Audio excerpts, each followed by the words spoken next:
Assalamualaikum warahmatullahi wabarakatuh. Waalaikumsalam warahmatullahi wabarakatuh. Ini pertemuan kedua pelajaran sejarah Indonesia. Sebelum memulai pelajaran hari ini, kita berdoa terlebih dahulu, dipimpin oleh Asifah. Sebelum memulai pembelajaran, kita berdoa bersama-sama. Berdoa dimulai. Assalamualaikum warahmatullahi wabarakatuh.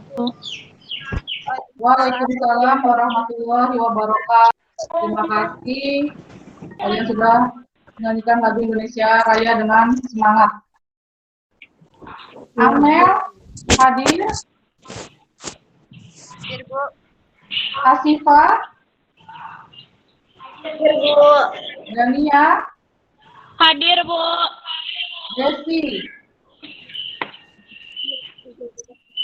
Dinda. Hadir, Bu. Hidayatus Solihah. Hadir, Bu. Kaila. Hadir, Bu. Lina. Hadir, Bu. Mita. Hadir, Bu. Mutia. Hadir, Bu. Renita. Hadir, Bu. Sofiana. Hadir, Bu. Siti Nayang. Hadir, Bu. Pertemuan hari ini tentang corak hidup manusia praaksara. Adakah kaitan materi pada pertemuan sebelumnya dengan materi hari ini? Siapa yang ingin menjawab? Dinda? Ada, Bu. Ya, silakan. Izin menjawab ya, Bu ya. Ya. Menurut Dinda, pada materi sebelumnya yaitu terbentuknya Kepulauan Indonesia, dijelaskan pada masa Neozoikum, itu mulai muncul tanda-tanda kehidupan manusia praaksara. Tapi pada masa itu, kondisi alam masih belum stabil. Sedangkan pada materi hari ini, yaitu corak hidup manusia praaksara, bagaimana cara mereka bisa bertahan hidup, sedangkan mereka sangat bergantung hidupnya kepada alam. Kaitannya dengan materi hari ini ialah bagaimana kita belajar cara hidup manusia praaksara di tengah keterbatasan alam yang ada pada saat itu. Kompetensi dasarnya masih sama seperti minggu yang sebelumnya, yaitu pertama menganalisis kehidupan manusia purba dan asal-usul nenek moyang bangsa Indonesia. Adapun indikator pencapaian yang harus kalian capai, yang pertama ialah tujuan pembelajaran yang kalian capai. Selanjutnya kita masuk ke kegiatan inti. Ibu akan menampilkan peta konsep materi corak hidup manusia praaksara. Silakan Ibu minta satu siswa untuk membacakan peta konsep. Saya Amelia Putri, Bu, izin. Ya, siap Amel, silakan Amel. Peta konsep materi corak hidup manusia praaksara. Corak hidup manusia praaksara, masa berburu dan mengumpulkan makanan tingkat sederhana, masa berburu dan mengumpulkan makanan tingkat lanjut, masa bercocok tanam, dan masa perundagian. Yang pertama, ini gambar masa berburu dan mengumpulkan tingkat sederhana. Ya. Yang kedua, gambar masa berburu dan mengumpulkan makanan tingkat lanjut, di mana manusia praaksara mulai hidup semi menetap di gua-gua. Yang ketiga, ini gambar masa bercocok tanam, di mana manusia praaksara mulai memiliki tempat tinggal menetap dan sudah bercocok tanam. Yang terakhir, ini masa perundagian, manusia praaksara sudah mengenal biji logam dan kegiatan perekonomian masyarakat semakin maju. Cukup, Ibu. Ya, baik, bagus Utari. Ibu akan menjelaskan secara sekilas materi yang akan kita bahas hari ini. Yang pertama ialah pola hunian manusia praaksara. Pola hunian manusia praaksara memiliki dua karakter khas hunian, yaitu kedekatan dengan sumber air dan yang kedua kehidupan di alam, masa berburu dan mengumpulkan makanan tingkat sederhana. Pola hunian manusia praaksara pada masa ini ialah dengan hidup nomaden. Yang kedua, sistem atau pencaharian manusia praaksara pada masa berburu dan mengumpulkan makanan tingkat sederhana ialah berburu dan meramu yang dikenal dengan istilah food gathering. Yang ketiga, sistem kepercayaan manusia praaksara pada masa ini ialah mereka percaya adanya hal-hal yang lebih kuat di luar kehendak mereka. Hal ini dibuktikan dengan adanya penguburan terhadap anggota yang telah meninggal. Masa berburu dan mengumpulkan makanan tingkat lanjut. Pola hunian pada masa berburu dan mengumpulkan makanan tingkat lanjut ialah semi sedenter dengan bertempat tinggal di gua-gua di pesisir pantai atau dekat dengan laut. Mata pencaharian manusia praaksara pada masa ini ialah berburu dan meramu. Namun pada masa ini mereka sudah memiliki pilihan hewan yang akan mereka buru dan tumbuhan yang akan dimakan. Selain itu mereka juga tidak hanya mencari makanan di darat, tetapi juga di laut.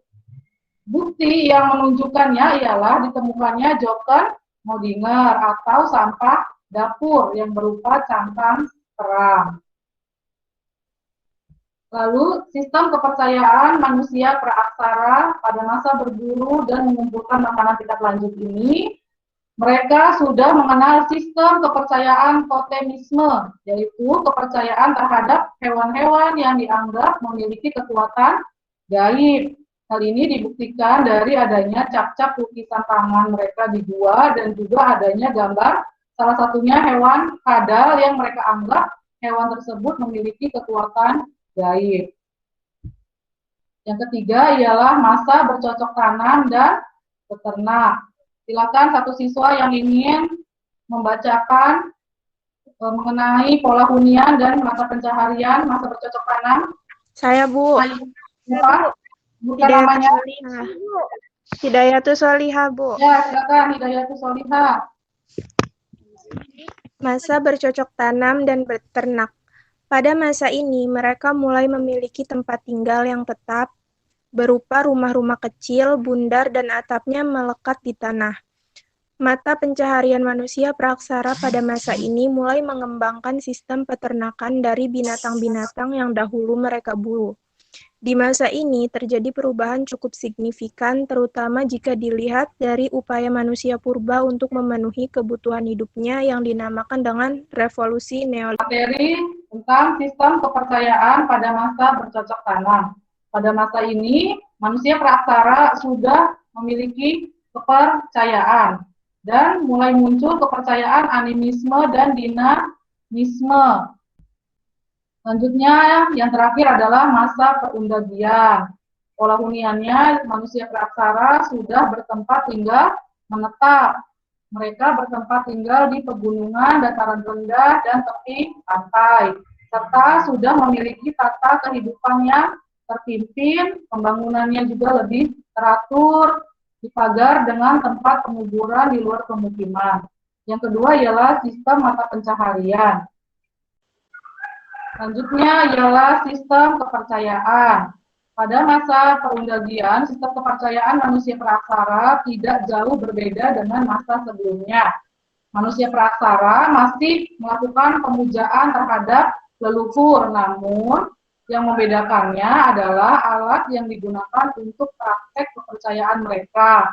Pada masa perundagian, benda-benda yang digunakan untuk praktek kepercayaan biasanya terbuat dari bahan perunggu. Langsung ke pembagian kelompok. Untuk hari ini Ibu bagi 3 kelompok. Ya baik, kita langsung mulai saja ya untuk presentasi. Kelompoknya dimulai dari kelompok 1. Siapa yang ingin presentasi? Kayla, Bu, sama Tari. Kayla dan Utari. Ya, silakan dimulai. Ya, Bu. Soalnya analisislah pola hunian masyarakat praaksara pada masa berburu dan mengumpulkan makanan tingkat sederhana, masa berburu dan mengumpulkan makanan tingkat lanjut, masa bercocok tanam, dan masa perundagian. Jawabannya, yang pola hunian masyarakat praaksara pada masa berburu dan mengumpulkan makanan tingkat sederhana Pola hunian masyarakat praksara pada masa ini adalah nomaden, yaitu berpindah-pindah tempat dengan tujuan untuk mencari lokasi yang mampu mensuplai sumber makanan untuk mereka. Ada dua hal yang membuat mereka melakukan praktik nomaden. Pertama, pergantian musim. Pada saat musim kemarau, menyebabkan hewan buruan yang merupakan sumber makanan manusia purba berpindah tempat untuk mencari sumber air yang lebih baik. Yang kedua, umbi-umbian dan binatang buruan di sekitar mulai berkurang karena terus-menerus dikonsumsi. Manusia praksara hidup berkelompok kecil sekitar 10-15 orang. Sudah, Bu. Ya, baik. Terima kasih untuk Dania. Kita lanjut ke kelompok 3. Siapa yang ingin presentasi? Mutia, Untuk Bu. presentasi. Ya, siapa? Mutia dan Lina. Lina, silakan dimulai.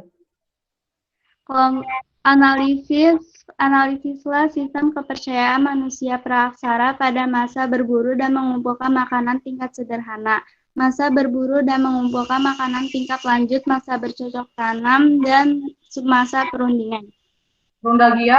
Pada masa berburu dan mengumpulkan makanan, manusia praaksara sudah memiliki sistem kepercayaan. Mereka percaya adanya hal-hal yang lebih kuat di luar kehendak mereka. Dibuktikan dengan adanya penguburan terhadap anggota yang telah meninggal. Selanjutnya, Lina. Yang ketiga, sistem kepercayaan masyarakat praaksara pada masa bercocok tanam. Masyarakat pada masa ini sudah memiliki kepercayaan tentang adanya kehidupan setelah kematian. Mereka sangat mengagungkan dan juga menghormati roh nenek moyang dan juga kepala suku yang telah meninggal. Baik, terima kasih untuk kelompok 1, 2, dan 3 yang telah mempresentasikan hasil dari diskusi. Bertanya untuk kelompok 1, mengapa masyarakat berburu berpindah-pindah tempat? Sekian dan terima kasih. Izin menjawab, dalam masa berburu ada 2 tahap, yaitu yang pertama masa berburu dan meramu tingkat sederhana, yang kedua masa berburu dan meramu tingkat lanjut. 1. Pada tahap masa berburu dan meramu tingkat sederhana, alasannya dikarenakan pada masa ini juga manusia hidup berpindah-pindah atau nomaden dengan tujuan untuk mencari lokasi yang mampu mensuplai sumber makanan untuk mereka. Ada 2 hal yang membuat mereka melakukan praktik nomaden. Pertama, pergantian musim. Pada saat musim kemarau menyebabkan hewan buruan yang merupakan sumber makanan manusia purba berpindah tempat untuk mencari sumber air yang lebih baik. Kedua, umbi-umbian dan binatang buruan di sekitar mulai berkurang karena terus-menerus dikonsumsi. Baik, terima kasih kepada kelompok 1, 2, dan 3 yang sudah mempresentasikan hasil diskusinya hari ini dengan baik. Yaitu kesimpulan. Dari materi yang sudah kita bahas pada pembelajaran hari ini, berikan kesimpulan kalian mengenai corak hidup masyarakat praaksara. Satu siswa yang belum ada suaranya ini. Ya, silakan Sofi. Zaman praaksara, yaitu masa manusia belum mengenal adanya tulisan. Pada zaman itu, manusia masih bertempat tinggal belum menetap dan menjadikan gua, pinggir sungai sebagai tempat tinggal sementara. Sehingga untuk memenuhi kebutuhan hidupnya dengan cara memanfaatkan alam kehidupan. Sekarang refleksi. Nilai-nilai apa yang kalian peroleh setelah belajar materi corak hidup manusia praaksara? Adakah nilai-nilai yang dapat kalian terapkan di kehidupan kalian sehari-hari? Berikan pendapatmu. Nilai budaya masa praaksara di Indonesia adalah 1. Nilai kepercayaan, 2. Nilai gotong royong, 3. Nilai musyawarah, 4. Nilai keadilan, 5. Tradisi bercocok tanam, 6. Tradisi Mari kita tutup pembelajaran hari ini dengan membaca hamdalah. Alhamdulillah, mudah-mudahan di pertemuan selanjutnya kita dapat bertemu kembali dalam keadaan sehat, walafiat, dan tentunya kalian masih tetap semangat. Terima kasih. Wassalamualaikum warahmatullahi wabarakatuh. Waalaikumsalam. Waalaikumsalam.